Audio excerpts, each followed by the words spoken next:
I don't know a lot about getting struck by lightning and how often it's fatal or not, but like I thought before I heard about that guy that it was like almost always fatal, right? It sounds like the kind of thing that would kill you, yes. Yeah. All right, we got. I know who knows. Google knows. Yeah. How often is lightning strike fatal? About 10% of people struck by lightning die from the event. The odds are being 10%? struck by lightning in the United States are less than 1 in a million each year. So 30 people are going to die from lightning strikes, plus or minus, if I do all the math correctly backwards. Yeah, 10%. What are we so worried about, man? I would. Yeah, let's go fucking swimming in thunderstorms and run around in open fields. Why not? I'm sure way more people die in car accidents, like 100 times that many. Oh, yeah. The guy's name, by the way, is Roy Sullivan. He died in 1983. Well, he's held on to the record for 42 years. Good for him. I mean, 7 times being struck by lightning is no joke. He was hiding from a thunderstorm in a fire lookout tower the first time. The tower was newly built and had no lightning rod. It was struck 7 or 8 times. 1976, he hurt his ankle. It was reported that he saw a cloud and thought it was following him. He tried to run away, but was struck again. And his hair was... Oh my God, this guy is unlucky. No wonder he was like, the clouds are chasing him. Following me, and then he messes up his ankle. And his hair caught on fire that time, apparently. It's not bad enough you get struck by lightning. You also sprain your ankle. God. Yeah. Then the last time was in 1977. He was struck while fishing in a freshwater pool. It hit the top of his head, set his hair on fire, traveled down, and burned his chest and stomach. Wow. Oh, and then he turned to his car when something unexpected occurred. A bear approached the pond and tried to steal the trout from his fishing line. He had the strength and courage to strike the bear with a tree branch, despite the fact that his hair was on fire. He claimed that this was the 22nd time that he had hit a bear in his lifetime. Dude, what are you doing chasing after bears? Getting struck by lightning and fighting bears, sometimes at the same time. Your fish. Dude, leave the fish. Let the bear have it. Your hair is on fire, literally. Yeah, you must really want that trout if you're going to fight a bear for it. Or nope, this isn't reason enough. I just got struck with lightning. My hair is on fire. My chest. I cannot let this trout go. Do you know how long I sat here fishing for this trout? God, can't just give it away. Fucking bear. God. I get the sense this guy just lived a very different lifestyle than we did. And also, that cat did not give a fuck, man. He's like, I'm fighting bears. I fought bears, I don't know, 22 times, I think. 20-something times, yeah. And I win. The only thing that gets me is freaking lightning. Yeah. But that doesn't really slow me down, man. Can a guy freaking fight a bear and just eat his trout in peace? It's like, look, motherfucker, what the fuck? You totally.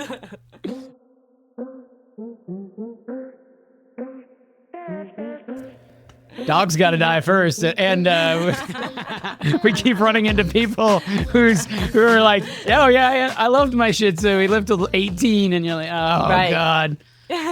we had a 20 and an 18 and a 16 or something, and I'm like, we're gonna have this dog for freaking ever. Getting to be more and more of a curmudgeon every day. Yeah. Don't touch me. Now you're sitting too close to me. It's like, dog, I am the person. You do not get to decide how close I sit. I was sitting here first. Yeah. One time he growled at me when I was on the couch, and I was like, I was here before you. I rank above you. I know I'm not the alpha human in this family, but yeah. Andrea's not here, so I'm the highest ranking officer. Yeah, seriously. Yeah.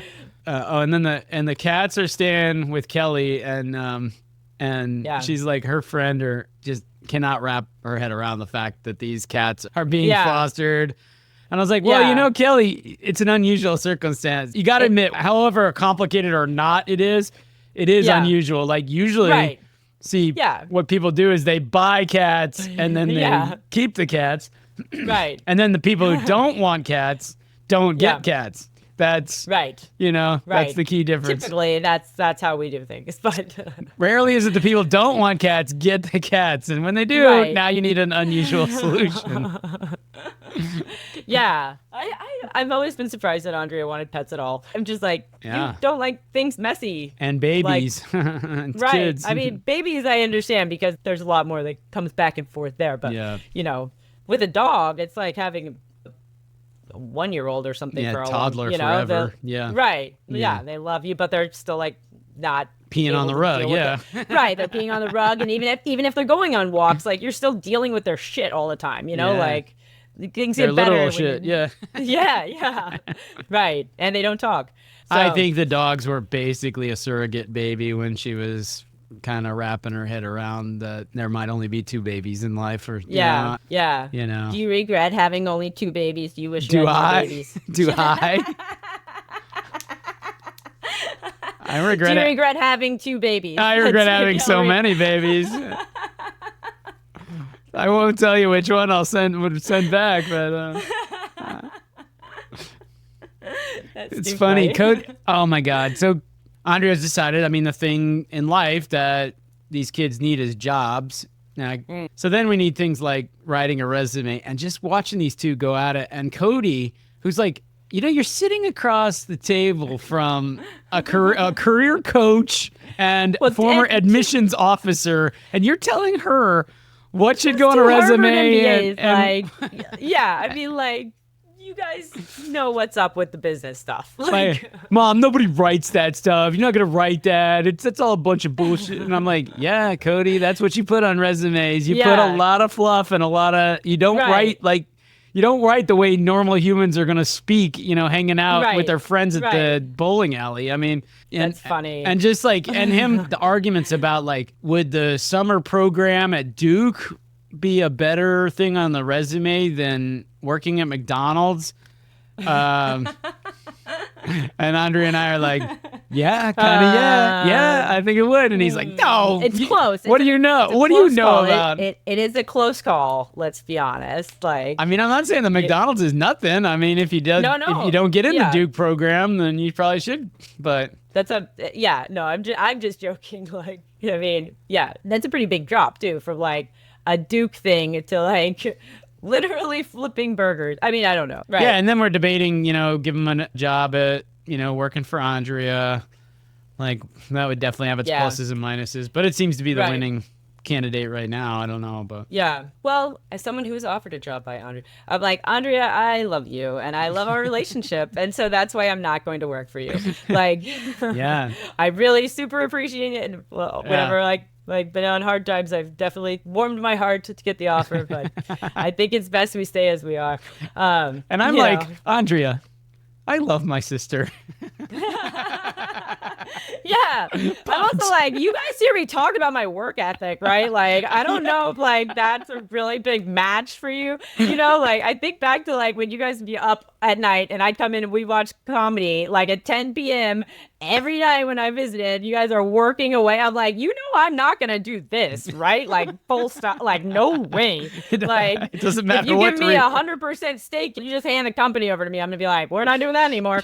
Like, you know, that's why I'm not a business person. But like, I'm like, I don't know that this is the best idea. Like, envisioning this future state is, you know, this like, I told Kalyn I needed that by Friday.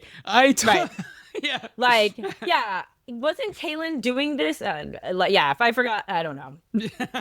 Especially if I like move in and then also I was like, oh my Lord. Oh my God, that's a lot, Andrea. That would be the end of us it'd just be the end of us like liking each other and like being, you know, like I just don't think, I don't think that's the best path forward for us. I mean, it's always very, very, very thoughtful, you know, when Andrea has offered to help me out with the job for sure. Because like there were definitely tough times there.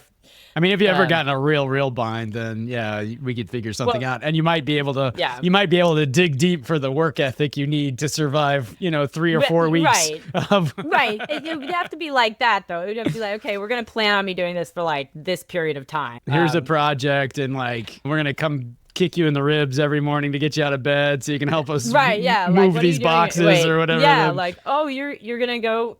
You're going to go out to this. You're going to the store. Did you already finish all the stuff you need to finish? Like, I just Like, I can just imagine, like, it would just not be good.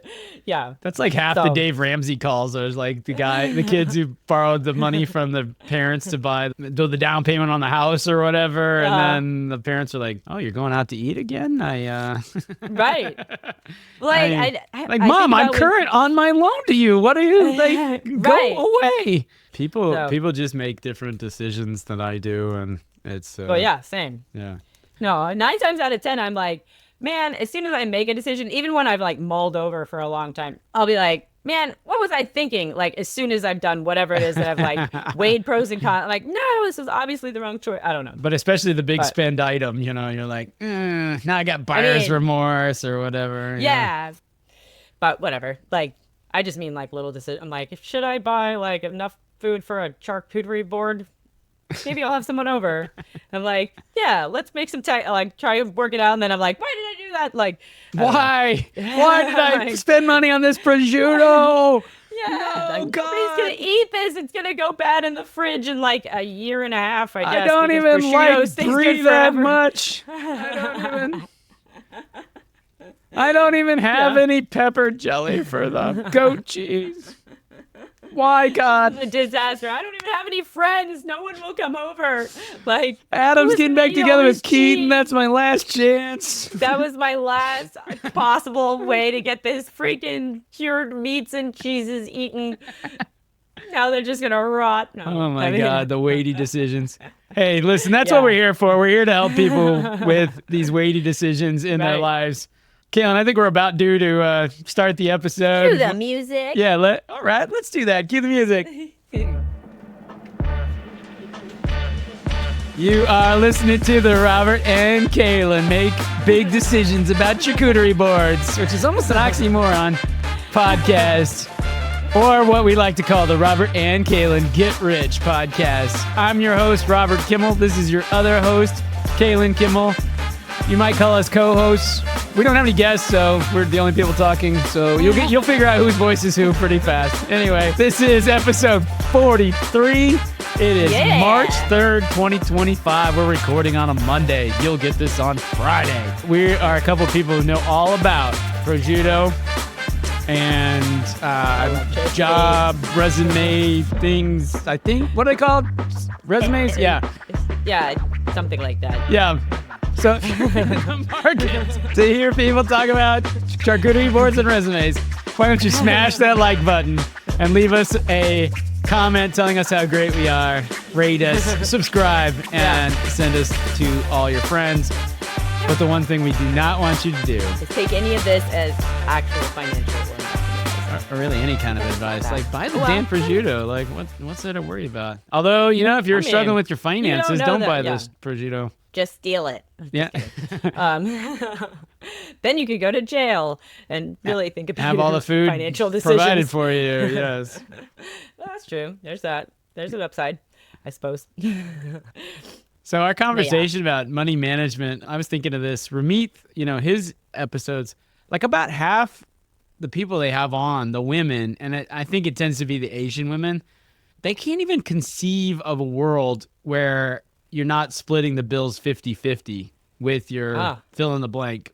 Sometimes boyfriend, but sometimes also husband. And he's like, you earn 5 times what your husband earns, and he's in medical school so that someday he'll earn, twice what you earn. Don't you think? And the women are like, what would we do? How do you do that? What do you do? Man, I don't know. Everybody can do whatever they want. Like, people have separate checking accounts and shared checking, whatever. I know there's lots of arrangements possible, but like, also everybody should just be like, we don't have exclusively one currency in a relationship. It's not like the old days where it's like men make money, women stay home. Right. Yeah, like, and therefore, like, all money must come from man. Like, well, if you ask Andrea to dial up her vision of perfection, right? So one, we've all heard the yurt in Wyoming version, but the other one is Robert gets a big, high-paying, stressful job, and Andrea stays home and does nothing, right? And is a lady who lunches, and I'm like, forget it. right. Like, Audrey doesn't do such a great job with just sitting around doing nothing anyways. Like, she's not a sit at home and do nothing girl. Yeah. Period. And like a spend time with Robert kind of girl. Yeah. Like, she wants you guys to be together a good amount and pre-connected. So, like, one thing is clear is, to me, clear as day is like, she's just not good at predicting what's going to make her happy, period. Like, yeah. Well, people are bad at that in general, I think. So I think that's like half of what this spending stuff comes from is you right. just think that the next better toy that you buy is going right. to make you happy, and it makes you, it gives you a blip of happiness, and then. Right. There's like the feel good, like I acquired something, yay, I guess. But that's like just trading short term. It's like, oh, you know what'll make me happy? Fucking Twinkies and booze and never eating anything else. Yeah, it does for a moment, like a minute. Yeah, but then you start to like have other things you're dealing with. I don't know. But if you buy a 5-pound gummy bear, that could keep you happy. You're happy forever. Well, tell the 5-pound buddy. 50 episodes year, or so. Yeah. Yeah. And you can't eat it all in one sitting. You have to like space it out. I mean. Yeah. Or that would be lots of happiness, not so much happiness, unhappy, very unhappy, trip to the hospital. Right. And then the unhappy just stays for a long while. Like, yeah. I saw this article in the Times, and speaking about this like consumerism and all this stuff. So there's this trend of low buy 2025 or no buy 2025.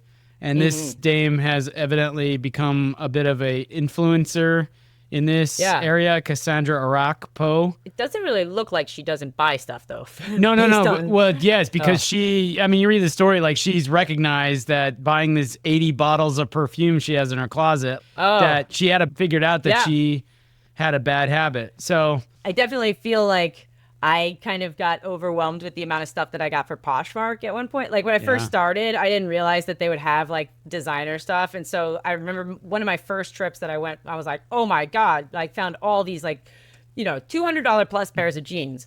Some were men's, some were women's. They were all sizes, whatever. I bought like 17 pairs of jeans that day, right? They were all like between $2 and $5. So it wasn't a huge amount of money, but like then the figuring out what to do like with that much clothing. I mean, I have almost 500 listings on Poshmark right now, and I don't even have everything listed that I have purchased for Poshmark. Like, so I'm like, I'm not buying anything else. Nothing else can come in until all of this stuff is listed and blah, blah, blah, blah, blah. But like, it's a very foreign concept to me. I could see being like, I need a new pair of shoes. Fine, let's search shoes, right? Okay. Right. For me to be like, what I want is a Louis. I don't even know what a men's brand is that besides Michael Kors, Kenneth Cole Reaction, because they sell them at Nordstrom Rack or whatever. Polo. So like, but people sell stuff that's like the Target brands and stuff, like Exhilaration. Like, I don't understand it at all. Like, I sold a pair of leggings once that I got at Forever 21. When I bought them new, they were like $11. And I think I sold them for about $15, whatever. And I'm like, these are shitty. Like, this brand is known to be like just garbage, right? So I don't know. Gap. Like, this is like selling Gap brand stuff, huh? Worse, like Old Navy crappy, like Old Navy outlet store, like Jesus, like bad. Yeah. Don't ever go to the Forever 21 outlet, man. It is a sad sight. Yeah. God. They'll just be like, seems like in the middle of a shirt. Like, yeah. So that same guy with scams, one of his scams that I have not watched, so I'll watch this next, is outlet malls.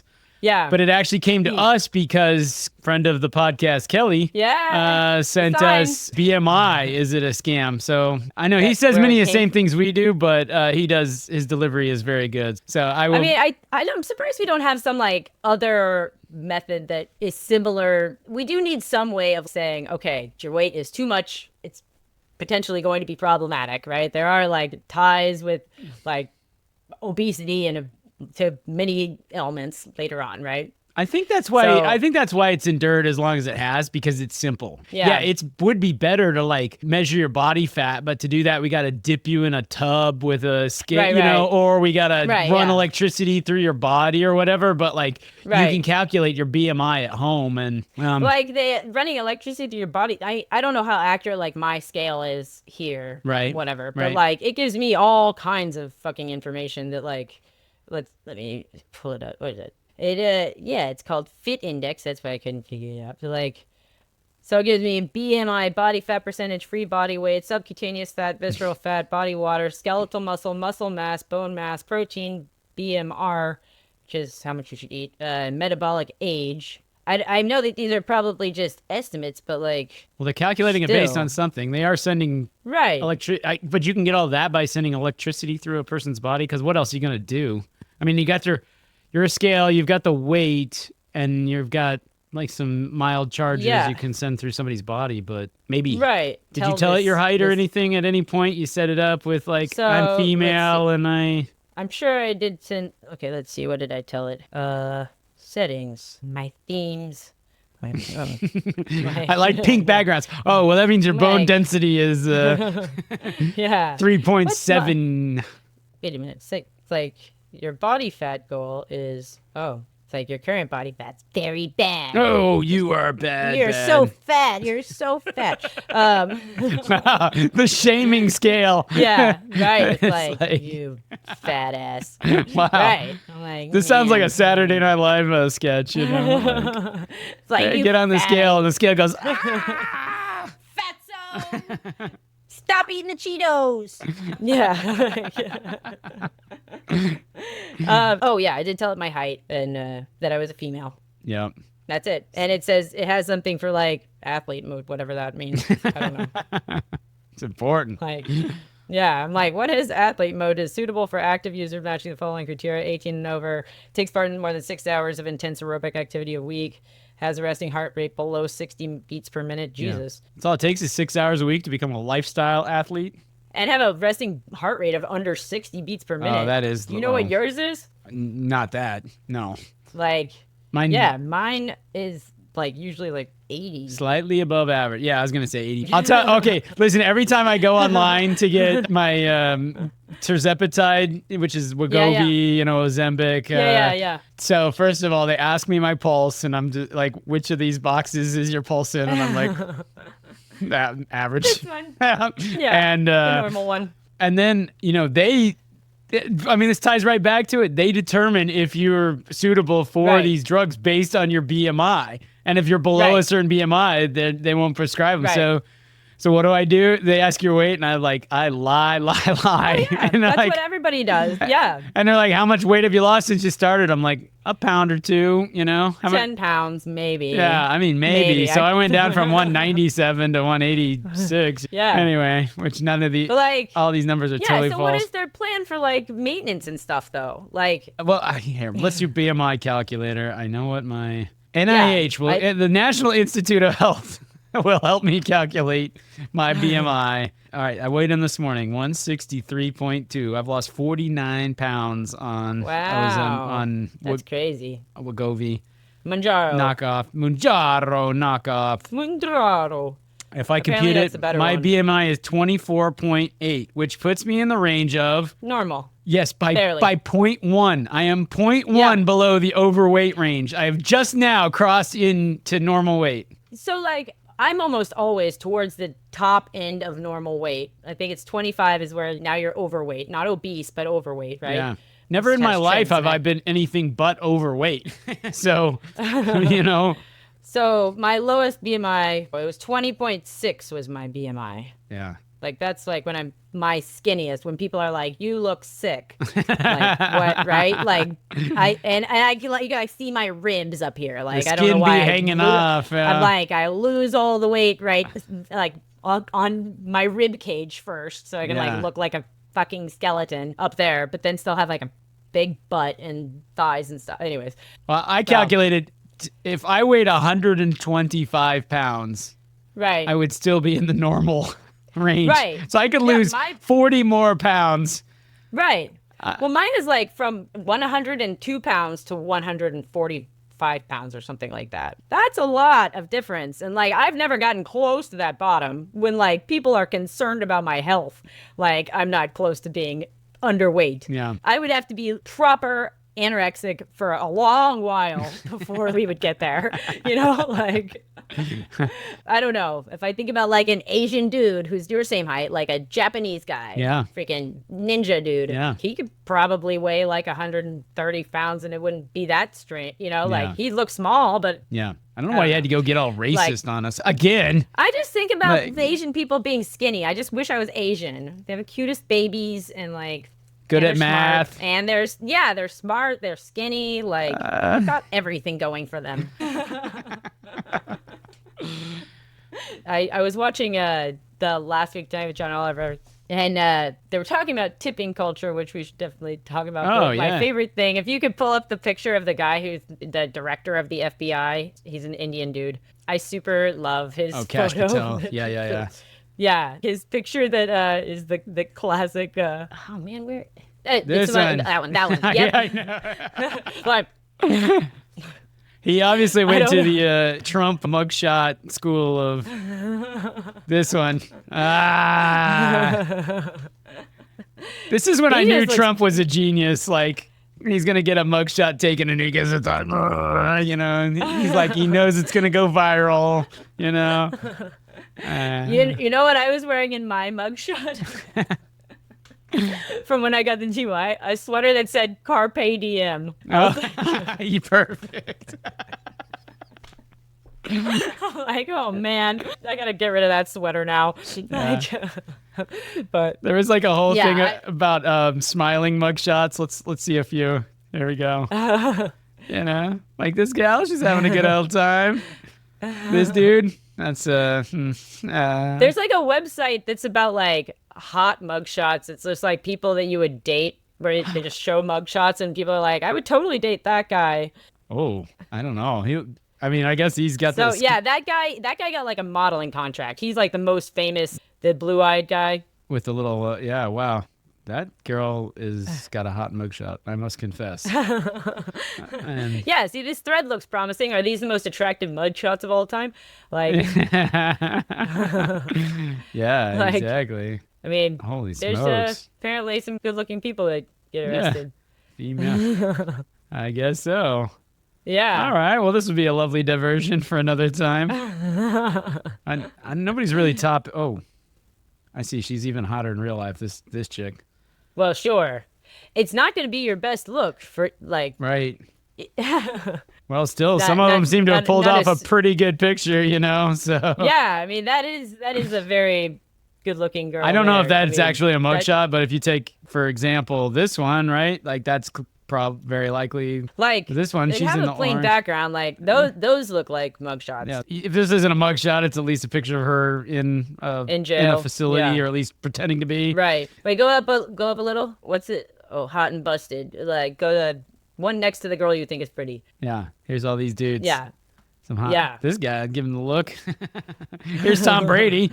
Yeah. Like I'm not sure about all of their picks for sure, but you know. Nice. All right. Yeah. Wow. I don't think mine's not very good. I don't think. Well, I don't know. I'm not gonna pull it up. But it'd be like hot driver's license photos. But there's a certain allure to the mugshot because now you know there's an element of danger. You know. I guess so. So man, so there is a subreddit called Hot Mugshots. Here's the first one. Yep. Yeah. Pretty girl. But these are always Andrea's favorite segments when we talk about hot people, hot women. like don't worry, Andrea, you're okay. He's not gonna start chasing. See if any of them are at the Grafton facility.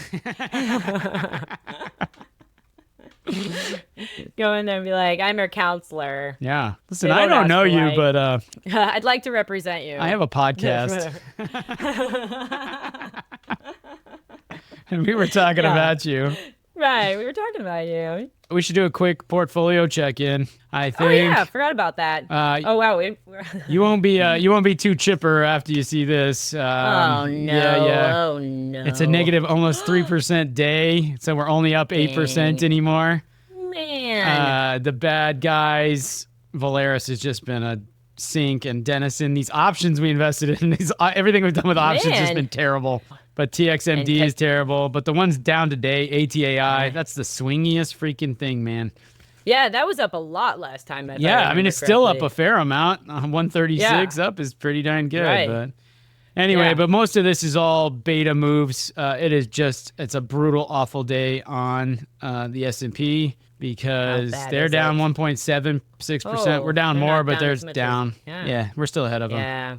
I mean, look at this chart. Because at one point today we were up. It was up to start the day, and then, I mean, I don't know what happened late in the day. Now we're getting a bounce, so we're back up a little bit, but... Market braces for Trump's new tariff taking that might happen at midnight. Yeah. It's about the tariffs. Okay, well. All right. Wow. How are our friends doing? I don't predict that it's going well. They're the best of the bunch, but they're back in the red. Everything they own is losing money. Yeah. So Hasbro has done pretty well in a short time. It gave back a lot, though. Remember the day he picked it, or the day later, it went up 12% or something. So it's slowly giving that back. Yeah. We'll talk about Hyatt further next time. Oh. But I wanted to show you one thing on Hyatt that I think you'll appreciate.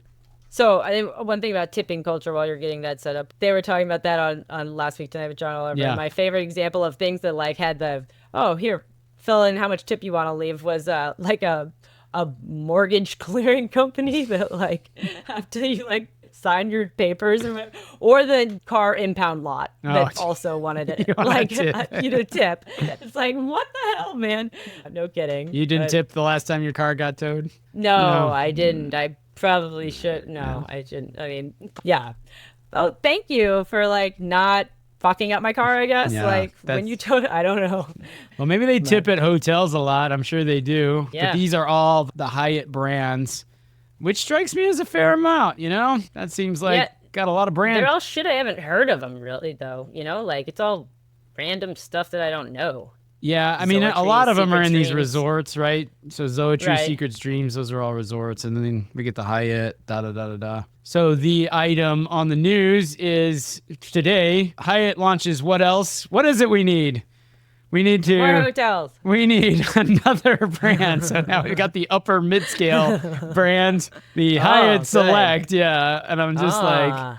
What is it? What does it offer that's different at a Hyatt Select versus a Hyatt? I mean, well, I don't know which one's higher, Hyatt or... Well, yes, right. So back to, where's the upper mid-scale here?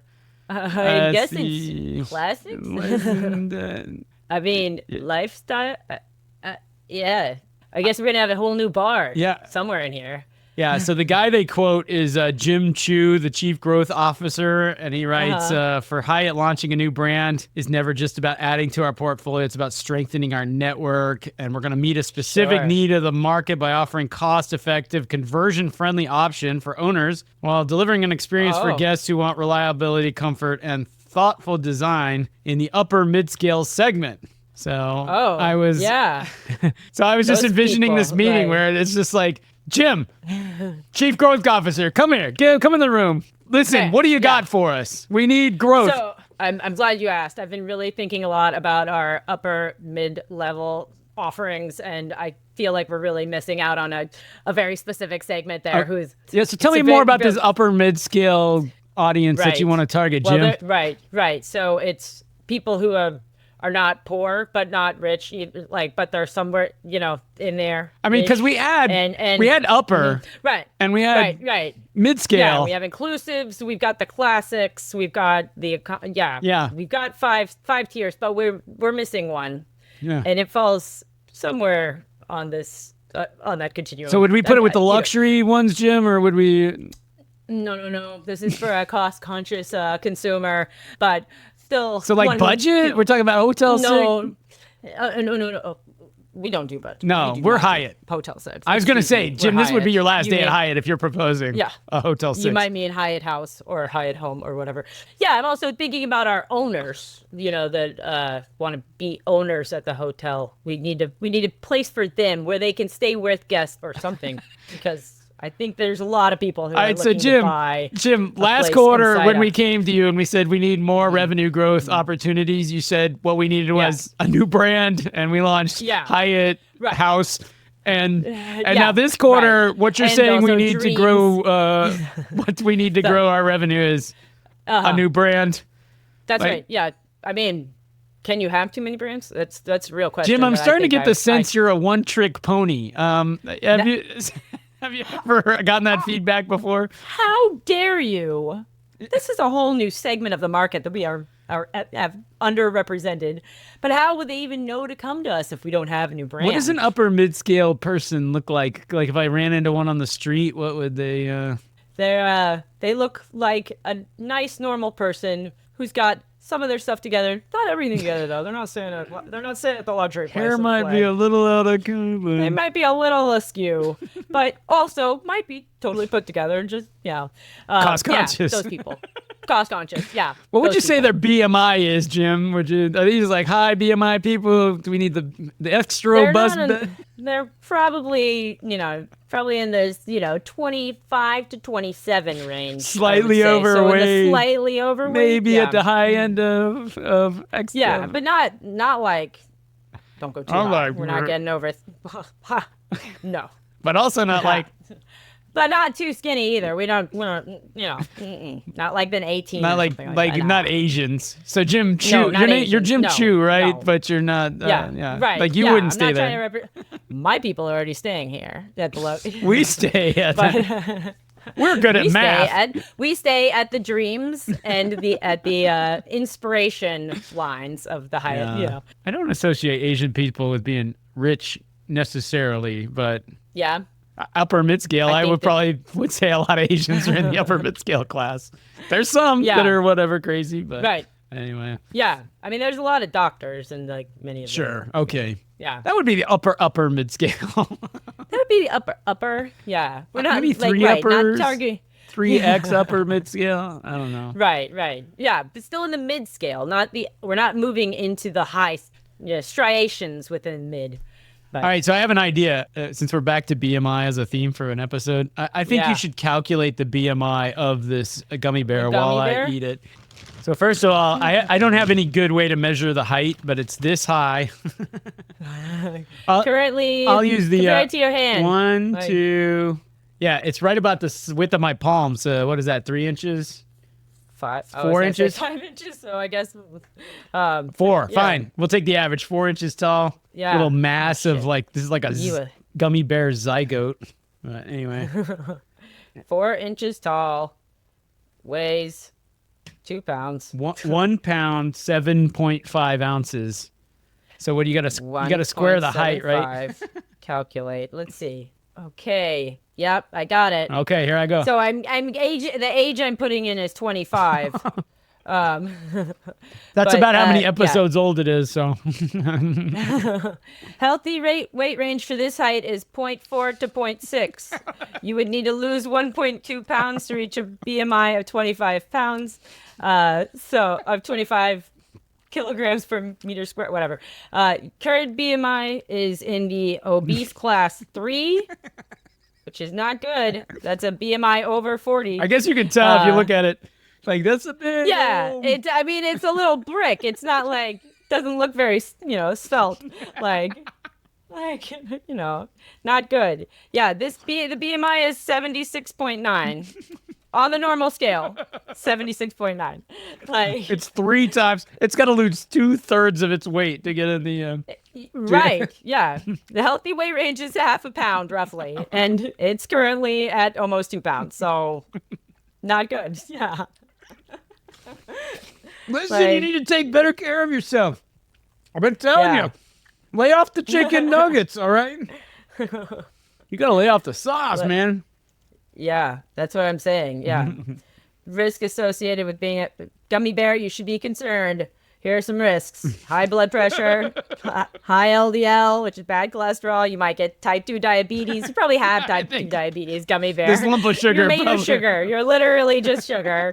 I'm concerned about your coronary heart disease, stroke, gallbladder disease, osteoarthritis. No, your joints are not such a problem, gummy bear.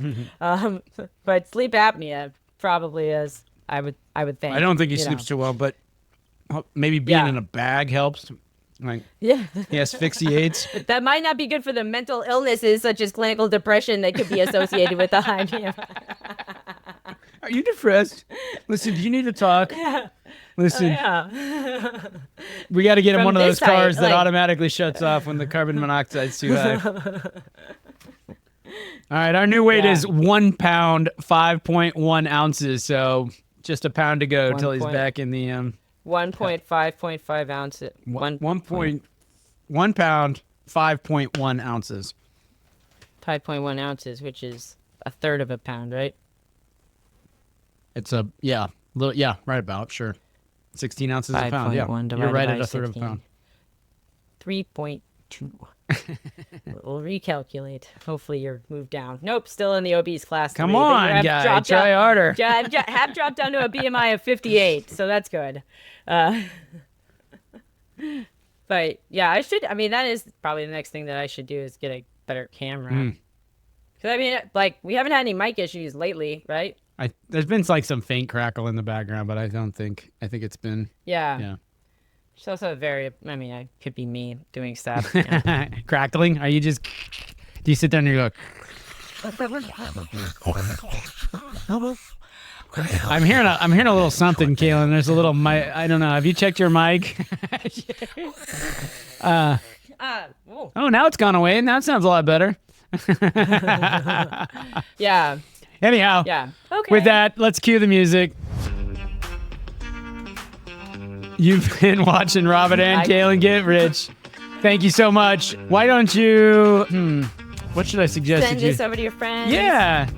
Tell us what you think of Robert's haircut. Like and Dawson's Creek. Yeah. Try to keep it somewhat positive, people. Please listen. We're doing our best here, for God's sakes. Give us a review. If you can give us 5 stars, if you can stomach that, that'd be amazing. Send it to your friends. And by the way, we have 42 other episodes that you can go check out. I recommend you do not start at the beginning and start working your way forward. So work backwards from here. Find the ones that have the most stars, or any stars. That's a good place to start. Send us an email, Robert and Kalyn Get Rich. Kalyn is spelled Kalyn, and that's at gmail.com. That's right. Gmail, not Jmail. Well, yeah, I got distracted by your board thing. They know what I'm talking about. Oh, wait a minute. Jmail, is that the Jewish mail? It's like Jew date, yeah. She's probably on that too, but not as Robert and Kalyn Get Rich. That's true. All right, Kalyn, that's enough silliness for today. Go lose some weight. We'll talk to you later. Bye-bye.